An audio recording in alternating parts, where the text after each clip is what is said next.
BJP ने अपने ही प्रवक्ता कृष्ण कुमार जानू को पार्टी से 6 साल के लिए निष्कासित कर दिया। जानू के खिलाफ ये कदम उनकी कुछ टिप्पणियां और पार्टी के वरिष्ठ नेताओं पर सवाल उठाने की वजह से उठाया गया। जानू ने बीजेपी सरकार के दिवंगत पूर्व राज्यपाल सत्यपाल मलिक को लेकर तिरस्कार दिखाए जाने को लेकर कड़ी आलोचना की थी, जिससे पार्टी नाराज हो गई थी। तो क्या था वो बयान, जरा आप भी सुनिए।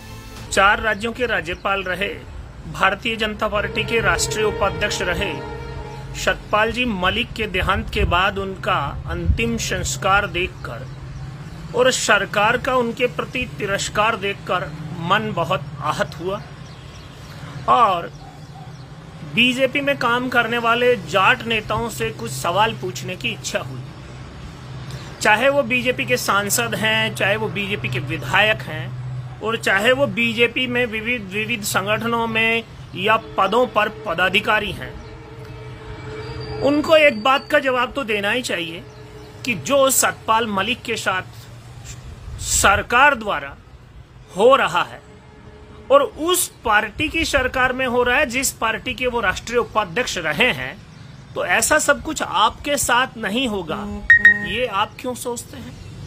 जिस प्रकार के तिरस्कार की प्रकाष्ठा की गई है वो किसी भी दृष्टि से न्यायोचित नहीं ठहराई जा सकती जब तक भारतीय जनता पार्टी के नेतृत्व के लोगों ने, जो आज का नेतृत्व है, आडवाणी जी के साथ जो किया, मुरली मनोहर जोशी जी के साथ जो किया, यशवंत सिन्हा जी के साथ जो किया, प्रवीण भाई तोगड़िया के साथ जो किया, संजय भाई जोशी के साथ जो किया, आदरणीय वसुंधरा जी के साथ जो किया और मध्य प्रदेश के मुख्यमंत्री मामा के साथ जो किया, कठपुतली बनाने की जो कोशिश भाजपा का वर्तमान राष्ट्रीय नेतृत्व है धरातल पर मजबूत नेताओं के साथ कर रहा है, ये बहुत ही दुखद विषय है और पार्टी बहुत गलत दिशा में इस सारे कार्यक्रमों के माध्यम से बढ़ रही है। लोग चुप क्यों हैं समझ में नहीं आता। अरे भाई, बीजेपी के जाट नेता अगर उस कौम से आते हैं जो कौम सनातन की विसंगतियों के खिलाफ, और उस समय जब संचार का और जानकारी का इतना साधन नहीं था, तब भी गुरु नानक देव के साथ हो गए थे, जाम्बोजी महाराज के साथ हो गए थे, दयानंद सरस्वती के साथ हो गए थे, तो फिर आज अन्याय के खिलाफ बोलने में उन कथित जाट नेताओं, जनप्रतिनिधियों की जबान तालू से क्यों चिपक रही है? जिस प्रकार का अपमान सत्यपाल मलिक के अंतिम संस्कार के समय सरकारों की ओर से देखने को मिला है, संवैधानिक पद पर रहे व्यक्ति का राजकीय सम्मान के साथ दाह संस्कार तक नहीं किया गया है, ये इस बात का संकेत है कि सरकार पूर्वाग्रह से ग्रसित होकर और एक नेता के भय में इस प्रकार का आचरण कर रही है। और जाट वो जाट नहीं है जो भय से ग्रसित होकर अपने सिद्धांत से समझौता करे। विगत दिनों हमने उपराष्ट्रपति का जिस प्रकार का अपमान हुआ, ठीक है उन्होंने इस्तीफा दिया होगा, लेकिन राज्यसभा में उनका विदाई भाषण नहीं हुआ, उनकी फेयरवेल पार्टी नहीं हुई। ये सरकार का अहंकार नहीं तो और क्या है?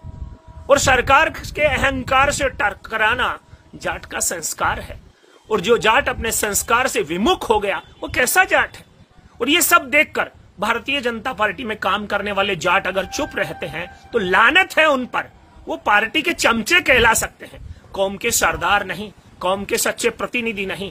इसलिए एक बार फिर मैं उनको आह्वान करूंगा और चुनौती दूंगा कि गलत के खिलाफ बोलने की जाट की परंपरा को बंद नहीं करें। ये पद, ये प्रतिष्ठा उनको भी मिली थी, जगदीप धनखड़ जी को भी मिली थी, सत्यपाल मलिक जी को भी मिली थी, लेकिन उनका जो अंतिम समय में हस्र पार्टी द्वारा किया गया, सरकार द्वारा किया गया है, वो उनकी अतिरिक्त चापलूसी का ही परिणाम था।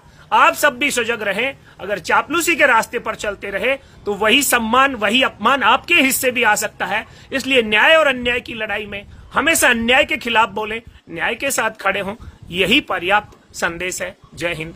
बता दें कि बीजेपी के राज्य अनुशासन समिति के अध्यक्ष अंकुर सिंह लखावत ने निष्कासन का आदेश जारी करते हुए कहा कि जानू ने पार्टी के प्रति अनुशासनहीनता दिखाई और शोकोस नोटिस का जवाब भी नहीं दिया। इस कारण जानू को 6 साल के लिए पार्टी से बाहर किया गया। कृष्ण कुमार जानू के इस बयान पर और उनको पार्टी से निष्कासित करने पर आपकी क्या राय है? आप भी अपनी राय हमें कमेंट बॉक्स में जरूर बताएं। वीडियो को लाइक करें, शेयर करें और राजस्थान से जुड़ी हर खबर के लिए TV9 राजस्थान को सब्सक्राइब करें।